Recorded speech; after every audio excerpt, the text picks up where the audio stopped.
Hello friends, welcome to spicy Singapore. ஒருத்தங்களுக்கு தலைமுடி அதிகமாக கொட்டிகிட்டு இருக்கிற டைமில் அதிலிருந்து எப்படி கம்ப்ளீட்டாக ரெக்கவர் ஆகுறதுங்கிறத பற்றி ஆல்ரெடி நான் ஒரு வீடியோவில் ஷேர் பண்ணியிருக்கிறேன். இந்த வீடியோ ஸ்டார்ட் பண்ணுறதுக்கு முன்னாடி அதை பற்றி கொஞ்சமாக சொல்லிடுறேன். அப்போ தான் இதை ஃபஸ்ட் டைம் பார்க்குறவங்களுக்கு கொஞ்சம் யூஸ்ஃபுல்லாக இருக்கும். போன வருஷம் எக்ஸாம் டைமில் என் பொண்ணுக்கு அதிகமாக முடி கொட்டிகிட்டு இருந்துச்சு. ஒரு நாளைக்கு 40லேருந்து 50 முடி வரைக்குமே கொட்டும். அந்த டைமில் எனக்கு என்ன பண்ணுறதுன்னு ஒன்றுமே புரியலை. அதோட புதுசாக ஹேர் ஆயில், ஷாம்பு அந்த மாதிரியும் எதுவும் மாற்றலை. டாக்டர்கிட்ட கன்சல்ட் பண்ணலான்னு சொல்லிட்டு எங்களோட ஜூராங் வெஸ்ட் ஏரியாவில் இருக்கிற ஒரு பாலிகிளினிக்கு தான் நான் கூட்டிகிட்டு போயிருந்தேன். திடீர்னு அந்த மாதிரி முடி கொட்டினதுனால என்ன ரீசனாக இருக்கணும் தெரிஞ்சுக்கிறதுக்காக டாக்டர் என் பொண்ணுக்கு பிளட் டெஸ்ட் தான் எடுக்க சொல்லியிருந்தாங்க. ஏதாவது நியூட்ரிஷன் டெஃபிஷியன்சி இருந்தாலும் இந்த மாதிரி முடி கொட்டுறதுக்கு சான்சஸ் இருக்குது அப்படின்னு சொன்னாங்க. பிளட் டெஸ்ட் ரிசல்ட்டில் பார்த்தா அவளுக்கு உடம்புல அயன் ரொம்ப கம்மியாக இருக்குன்னு தெரிஞ்சுது. டாக்டர் கெஸ் பண்ண மாதிரியே முடி கொட்டுறதுக்கு அதுதான் ரீசனும் தெரிஞ்சிடுச்சு. அவங்க எந்த ஒரு மெடிசனும் கொடுக்கல. அயன், விட்டமின்ஸ் எல்லாம் உள்ள மாதிரி சாப்பாடு தான் எடுத்துக்க சொல்லியிருந்தாங்க. நானும் அந்த மாதிரி பார்த்து ஒவ்வொரு நாளுமே அயன், விட்டமின்லாம் உள்ள மாதிரி சாப்பாட்டில் இன்க்ளூட் பண்ணினேன். நான் அந்த மாதிரி சாப்பாடெல்லாம் கொடுக்க ஆரம்பித்த 2வது மாதத்துலேயே கொஞ்சம் கொஞ்சமாக முடி கொட்டுறது குறைய ஆரம்பிச்சிருந்தது. 3வது மாதம் கம்ப்ளீட்டாக ஸ்டாப் ஆகிடுச்சு. அந்த டைமில் அவளுமே பயந்து நான் என்ன கொடுத்தாலுமே வாங்கி சாப்பிட்டுட்டு இருந்தா. சிலதெல்லாம் ஜூஸாக அரைச்சி கொடுத்துருவேன். பிடிக்கலைனாலும் கண்ணை மூடிட்டு குடிச்சிருவா. அதிலிருந்து இப்போ வரைக்குமே நான் எல்லா நியூட்ரிஷனும் ஓரளவுக்கு கிடைக்கிற மாதிரி பார்த்து தான் சாப்பாடு கொடுத்துட்ருக்கேன். அந்த வீடியோவை பார்த்த ஒரு சில பேர் என்ன டைமில் என்ன மாதிரியான ஃபுட்டெல்லாம் கொடுத்தீங்கன்னு ஒரு வீடியோவாக போடுங்க, யூஸ்ஃபுல்லாக இருக்கும்னு கேட்டிருந்தாங்க. அதுக்காக தான் இந்த ஒரு வீடியோவை ஷேர் பண்ணியிருக்கிறேன். எக்ஸாக்டாக இதே மாதிரி தான் சாப்பாடு கொடுக்கணுன்னு அவசியம் இல்லை. ஒவ்வொரு நாளும் நம்மக்கிட்ட என்ன மாதிரியான ஃபுட்டெல்லாம் அவைலபிளாக இருக்கோ அதை வச்சு எல்லா விதமான நியூட்ரிஷனும் ஓரளவுக்கு கிடைக்கிற மாதிரி சாப்பாட்டில் இன்க்ளூட் பண்ணலாம். அதோட அவங்களுக்கு பிடிச்ச மாதிரி செஞ்சு கொடுத்தோன்னா ஓரளவுக்கு விரும்பி சாப்பிடுவாங்க. இந்த காலத்தில் உள்ள பிள்ளைங்களுக்கு தான் அந்த மாதிரியான சத்து குறைவெல்லாம் இருக்குது. எங்களோட காலகட்டத்திலலாம் இந்த மாதிரி இருந்ததா தெரியலை. அதோட நாங்கள் அப்போல்லாம் மோஸ்ட்லி வீட்டில் விளைஞ்ச சாப்பாடு தான் சாப்பிட்டோம். நம்ம சாப்பிட்ற அரிசியிலேருந்து காய்கறி, பழம் எல்லாமுமே மோஸ்ட்லி வீட்டில் தான் விவசாயம் பண்ணுவாங்க. மேபி அதுவும் ஒரு ரீசனாக இருக்கலாம். ஏன்னா இந்த காலத்தில் எல்லாமே நம்ம வெளியில் தான் வாங்குற மாதிரி இருக்குது. எனக்குமே இப்போல்லாம் பார்த்தீங்கன்னா எல்லா விதமான சத்துமே சரியாக இருக்குன்னு கிடையாது. ப்ரெஷர், ஹீமோக்ளோபின் எல்லாமும் லோவாக தான் இருக்குது. ஆனால் எனக்கு முடி அந்த அளவுக்கு அதிகமாக கொட்டுறதில்லை. அதுக்கு ஜெனட்டிக்ஸும் ஒரு ரீசனாக இருக்கலாம். இந்த வீடியோவில் சனி ஞாயிறில் ஆரம்பித்து வெள்ளிக்கிழமை வரைக்கும் ஒரு வாரத்துக்கு என்ன மாதிரியான சாப்பாடெல்லாம் கொடுத்தேங்கிறத ஓரளவுக்கு இன்க்ளூட் பண்ணியிருக்கிறேன். பிள்ளைங்க லீவில் வீட்டில் இருந்தாங்கன்னா நம்ம ஓரளவுக்கு எல்லா விதமான சாப்பாடும் கொடுக்கறதுக்கு ஈஸியாக இருக்கும். ஸ்கூல் டைம்லலாம் நம்மளால் அந்த அளவுக்கு கவர் பண்ண முடியாது. ஏன்னா 3/4 நேரம் அவங்க வெளியில் தான் இருப்பாங்க. வீட்டுக்கு வந்ததுக்கப்புறம் அந்த இருக்கிற நேரத்தில் பிள்ளைங்களால் எவ்வளோ சாப்பிட முடியுமோ அதை கொடுக்கலாம். சனிக்கிழமை அன்னைக்கு காலையில் நான் இந்த ஒரு சோளமும் ஸ்வீட் பொட்டேட்டோவும் தான் வேக வச்சுருந்தேன். இந்த பீலர் இங்கே ஆன்லைனில் தான் வாங்கினேன். வேக வச்ச சோளத்தை இந்த மாதிரி உரித்து எடுக்கிறதுக்கு ரொம்ப ஈஸியாக இருக்குது. இதில் கொஞ்சமாக வாட்டர் மெலனும் வச்சு பிரேக்ஃபாஸ்ட்டுக்கு கொடுத்துருந்தேன். இது எல்லாமும் ஸ்டீமில் வேக வச்சது தான். அன்றைக்கி லஞ்சுக்கு மட்டன் தான் வாங்கிட்டு வந்திருந்தாங்க. அயன் ரொம்ப லோவாக இருக்கிறவங்களுக்கு இந்த மாதிரி ரெட் மீட் தான் அடிக்கடி சாப்பாட்டில் சேர்த்துக்க சொல்லி இங்கே உள்ள டாக்டர்ஸ் எல்லாம் ரெக்கமெண்ட் பண்ணுறாங்க. பிள்ளைங்க கேட்டதுனால அன்றைக்கி பிரியாணி தான் செஞ்சுருந்தேன். நாங்கள் வாரத்துக்கு ஒரு நாள் அப்படி இல்லைன்னா 2 நாள் மட்டன் சமைக்கிறது. கூடவே கொஞ்சமாக சிக்கனும் ஃப்ரை பண்ணியிருந்தேன். அதில் தயிரும் கொஞ்சமாக உப்பும் பெப்பரும் போட்ட வெள்ளரிக்காயும் வச்சு லஞ்சுக்கு கொடுத்துருந்தேன். ஏதாவது ஒரு க்ரீன் வெஜிடபிள் 100 கிராமாவது ஒரு நாளைக்கு சாப்பாட்டில் சேர்த்துக்கணும் அப்படின்னு சொல்லியிருந்தாங்க. லஞ்ச் முடித்ததுக்கப்புறம் ஒரு 4 மணி போல் இந்த ஒரு மாதுளம்பழம் தான் ஜூஸ் பண்ணி கொடுத்துருந்தேன். இந்த பழத்தில் 100 ml போல் லோ ஃபேட் மில்க் ஆட் பண்ணி தான் நான் எப்போவுமே இந்த ஜூஸ் ப்ரிப்பேர் பண்ணுவேன். சுகர்லாம் எதுவும் ஆட் பண்ண தேவையில்லை, அப்படியே கொடுத்துடலாம். டின்னருக்கு மில்லட்ஸ் எல்லாம் போட்ட ஒரு தோசை தான் அன்றைக்கி செஞ்சுருந்தேன். நான் எப்போவும் தோசைக்கும் இட்லிக்கும் 5 நாளைக்கு வர மாதிரி தனித்தனியாக மாவு அரைச்சி வச்சுருவேன். இட்லி மாவில் வெந்தயம் சேர்த்தாக்க என் பையனுக்கு பிடிக்காது. அதனால தான் இந்த மாதிரி தனித்தனியாக அரைச்சி வைக்கிறது. தோசை மாவில் மட்டும்தான் நான் எப்போவுமே வெந்தயம் சேர்த்து அரைப்பேன். மொத்தமாக அரைச்சிட்டு நம்ம அடுத்த நாள் யூஸ் பண்ணுறதுக்கு தேவையான மாவை மட்டும் இந்த மாதிரி ஒரு பாத்திரத்தில் எடுத்து வச்சு தான் புளிக்க வைக்கிறது. அந்த மாவு நம்ம நார்மலாக அரிசி, உளுந்து, வெந்தயம் மட்டும் போட்டு அரைக்கிறது தான். அந்த தோசை மாவை புளிக்க வைக்கும்போது இந்த ஒரு மில்லட்ஸ் மாவையும் அதில் கலந்துருவேன். இந்த மாவு ஊர்லேருந்து அரைச்சி எடுத்துகிட்டு வந்தது. கேழ்வரகு, கம்பு அதெல்லாம் சேர்த்தது. என்னோடய பிள்ளைங்களுக்கு இந்த கேழ்வரகு, கம்பு அந்த மாதிரி மாவுலெல்லாம் தனியாக ஏதாவது ரெசிபி செஞ்சு கொடுத்தோன்னா சுத்தமாக சாப்பிடவே மாட்டாங்க. அதனால தான் இந்த மாதிரி தோசை மாவில் இன்க்ளூட் பண்ணிடுறது. மாவை புளிக்கிறதுக்காக வெளியில் எடுத்து வைக்கும்போது அதில் இந்த மில்லட்ஸ் மாவில் நமக்கு தேவையான அளவு எடுத்து கொஞ்சமாக தண்ணியை ஊற்றி கரைச்சி அந்த மாவு கூட சேர்த்துருவேன். இந்த மாவு புளிச்சதுக்கப்புறம் நம்ம தோசை ஊற்றினோன்னா அதில் மில்லட்ஸ் கலந்துருக்குறோங்கிறது தெரியாது. நார்மல் தோசை மாதிரி தான் இருக்கும். ரொம்ப வருஷமாகவே நான் இந்த ஒரு மெத்தடை தான் ஃபாலோ பண்ணிகிட்ருக்கேன். மில்லட்ஸ் எல்லாம் சாப்பிடாத பிள்ளைங்களுக்கு இந்த மாதிரி நம்ம அவங்க சாப்பிட்ற ஃபுட்டில் இன்க்ளூட் பண்ணி கொடுக்கலாம். டின்னருக்கு இந்த மாவில் தான் தோசை ஊற்றி கொடுத்துருந்தேன். நான் எப்போவும் தோசை சுடும்போது அதில் எண்ணெய், நெய் அந்த மாதிரிலாம் எதுவுமே ஆட் பண்ண மாட்டேன். சின்னதாக ஒரு கிண்ணத்தில் இந்த மாதிரி கொஞ்சமாக நல்லெண்ணெய் ஊற்றி வச்சுக்குவேன். இந்த எண்ணெயை அப்ளை பண்ணுறதுக்காக காட்டன் துணியில் இந்த மாதிரி சின்னதாக கட்டி வச்சுக்கிறது. இந்த துணியில் லைட்டாக எண்ணெயை தொட்டு கல்லில் அப்ளை பண்ணி தான் நான் எப்போவுமே தோசை ஊற்றுவேன். தோசை மேலே எண்ணெயோ நெய்யோ எதுவுமே ஊற்றுறதில்ல. அதே மாதிரி தோசையை திருப்பியும் போடுறதில்ல, மூடி வச்சு தான் எப்போவுமே தோசை சுடுவேன். என்னோட பசங்களுக்கு அந்த மாதிரி சுட்டால் தான் பிடிக்கும். இந்த ஒரு தோசையும் நல்லா கிறிஸ்பியாக மொறுமொறுன்னு தான் இருக்கும். தோசையில் அவ்வளோ எண்ணெயை ஊற்றி தான் சுடணும்னு அவசியம் இல்லை. பிள்ளைங்களுக்கு இப்போலேருந்து கொஞ்சமாக எண்ணெயை எல்லாத்துலேயும் கம்மி பண்ணிக்கிறது நல்லது தான். இந்த மாதிரி தோசை இட்லிக்கெல்லாம் சட்னிக்கு நான் எப்போவும் என்ன செய்வேன்னா, எந்த சட்னி அரைச்சாலும் அதில் கருவேப்பிலை அதிகமாக சேர்த்துருவேன். இங்கே உள்ள தமிழ் கடையில் நம்ம ஒவ்வொரு தரமும் திங்ஸ் எல்லாம் வாங்க போகும்போது கருவேப்பிலை கொத்தமல்லி எல்லாம் ஃப்ரீயாகவே கொடுத்துருவாங்க. இது வந்து ஒரு 3-4 தடவை கடைக்கு போனப்போ வாங்கிட்டு வந்தது. அதனால் எப்போவுமே இங்கே கருவேப்பிலை ஸ்டாக்கில் நிறையா இருந்துக்கிட்டே இருக்கும். தக்காளி சட்னியெல்லாம் அரைக்கும்போது காஞ்ச மிளகாய் சேர்த்தாலும் இல்லைன்னா பச்சை மிளகாய் சேர்த்தாலுமே அதில் ஒரு 10-15 கொத்து போல் கருவேப்பிலையை சேர்த்து தான் வதக்குறது. இந்த கருவேப்பிலையை வந்து நம்ம தினமுமே சாப்பாட்டில் ஏதாவது ஒரு வகையில் எடுத்துக்கிடணும். இதில் நிறையா சத்துக்கள் இருக்கிறதுனால நம்மளோட தலைமுடிக்கும் இது ரொம்பவே நல்லது. அதே மாதிரி இட்லி பொடிக்கு வறுக்கும் போதும் கருவேப்பிலையை அதிக அளவில் சேர்த்து தான் நான் எப்போவுமே வறுப்பேன். அதுவுமே நல்ல டேஸ்ட்டாக இருக்கும். சில பிள்ளைங்க இட்லி பொடி மட்டும்தான் வச்சு தோசையிலலாம் சாப்பிடுவாங்க. அவங்களுக்கு இந்த மாதிரி கருவேப்பிலையை சேர்த்து கொடுக்கறது நல்லது. ஏதாவது ஒரு வழியில் நம்ம அவங்களுக்கு இதெல்லாம் தினமும் கிடைக்கிற மாதிரி பார்த்துக்கிடணும்.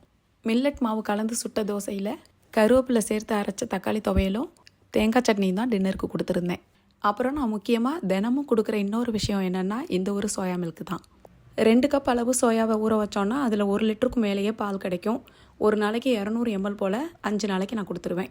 இந்த சோயா மில்க்கை நம்ம எப்போவும் கொதிக்க வைக்கும்போது பாட்டம் திக்காக உள்ள ஒரு பாத்திரத்தை தான் யூஸ் பண்ணணும். ஏன்னா இது ரொம்ப சீக்கிரமாகவே அடிப்பிடிக்கும். அதே மாதிரி பக்கத்துலேயே நின்று அது கொதிக்கிற வரைக்கும் கொஞ்சம் கிண்டி விட்டுக்கிட்டே இருக்கணும். கொதித்ததுக்கப்புறம் அதை ஃபில்டர் பண்ணி இந்த மாதிரி ஒரு பாட்டிலில் ஸ்டோர் பண்ணி ஃப்ரிட்ஜில் வச்சிடலாம்.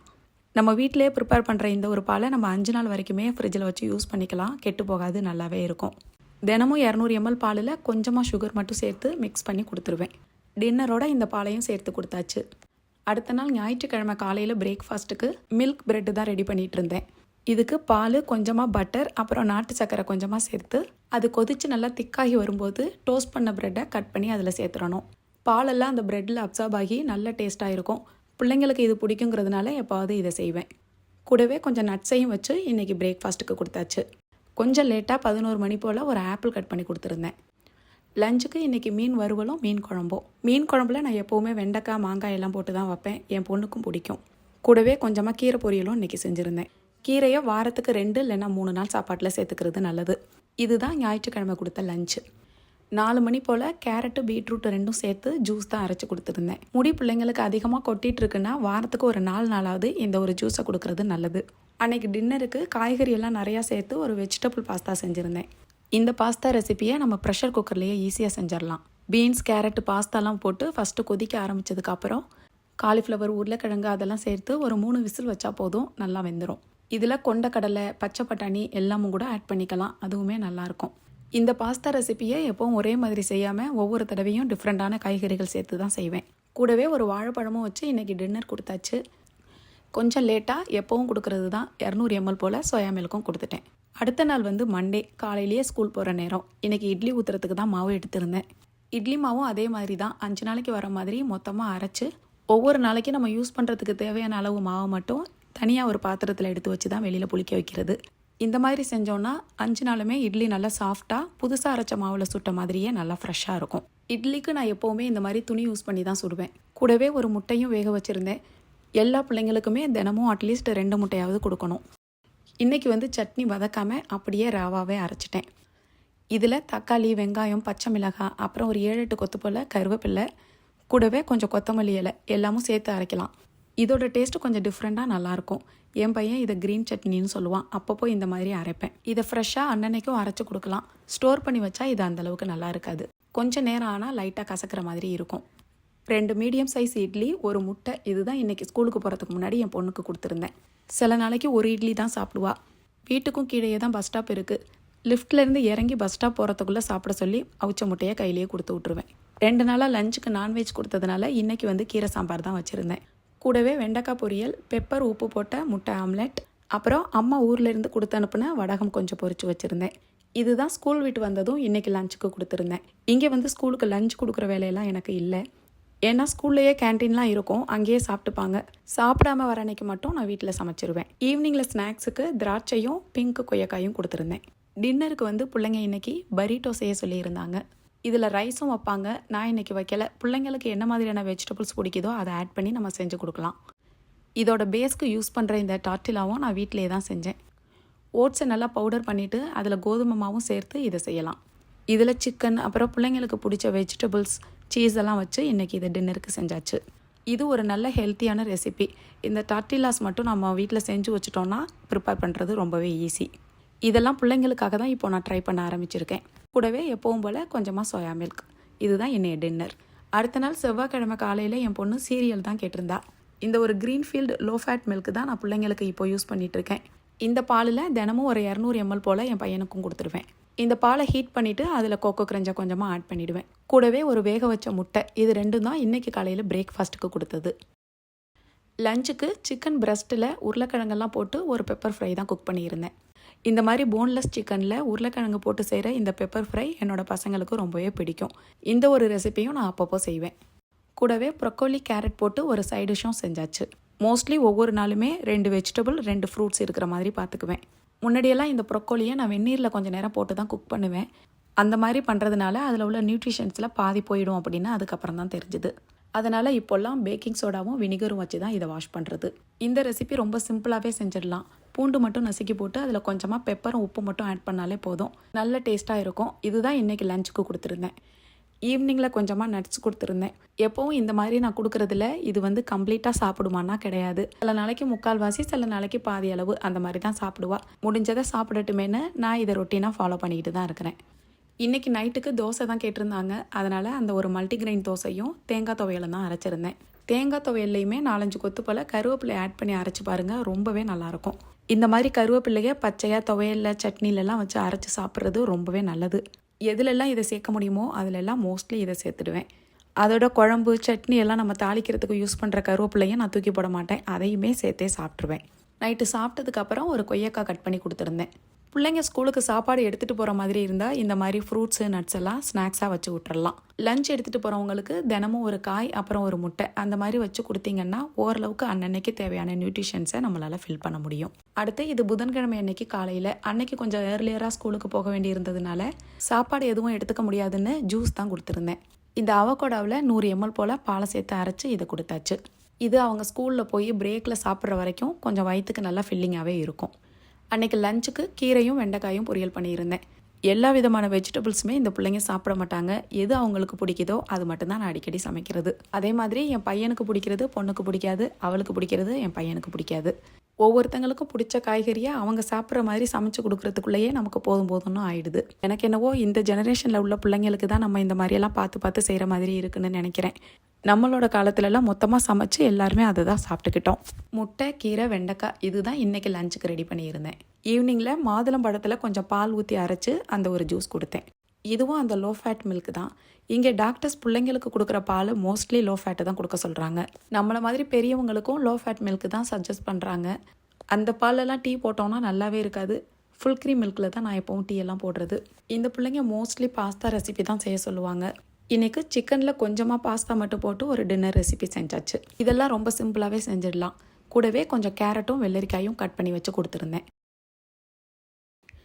அடுத்து வியாழக்கிழமை காலையில் ஒரு ப்ரெட்டும் ஒரு எக்கும் மட்டும் வச்சு ஒரு டோஸ்ட் மாதிரி செஞ்சு கொடுத்தாச்சு. இந்த முட்டையில் பெப்பரும் கொஞ்சமாக சுகர் மட்டும் ஆட் பண்ணி தான் செய்வேன்.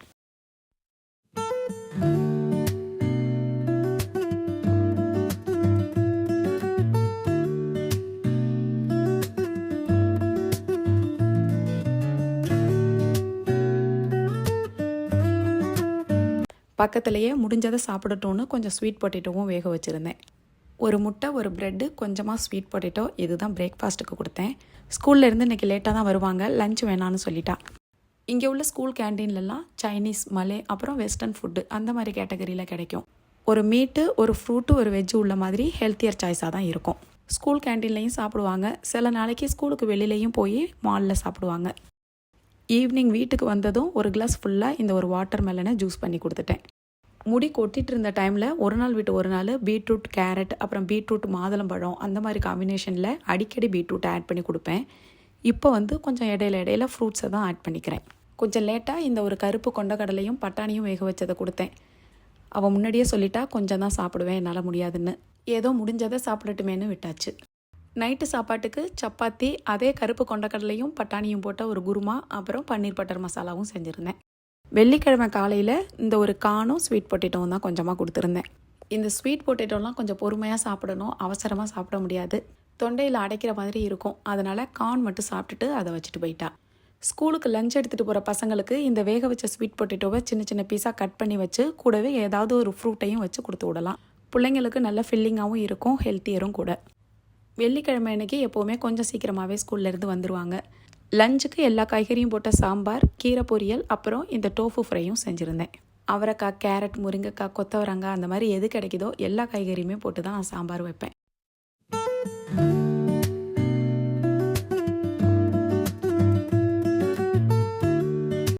சாயந்தரம் ஒரு 5 மணி போல் பீட்ரூட்டும் மாதுளம்பழமும் வச்சு ஒரு ஜூஸ் செஞ்சு கொடுத்துருந்தேன். அன்றைக்கி நைட்டு சாப்பாட்டுக்கு பன்னீரும் மல்டிகிரெயின் ப்ரெட்டும் போட்டு ஒரு ரெசிபி செஞ்சுருந்தேன். இது தக்காளி வெங்காயம்லாம் அரைச்சி போட்டு கொஞ்சமாக கறி மசாலா மட்டும் ஆட் பண்ணி செய்கிற ரெசிபி. நல்ல டேஸ்ட்டாகவும் இருக்கும், பிள்ளைங்களுக்கெல்லாம் கண்டிப்பாக பிடிக்கும். நார்மலாக என்னோடய பிள்ளைங்க மல்டிகிரெயின் ப்ரெட்டை அந்தளவுக்கு சாப்பிட மாட்டாங்க.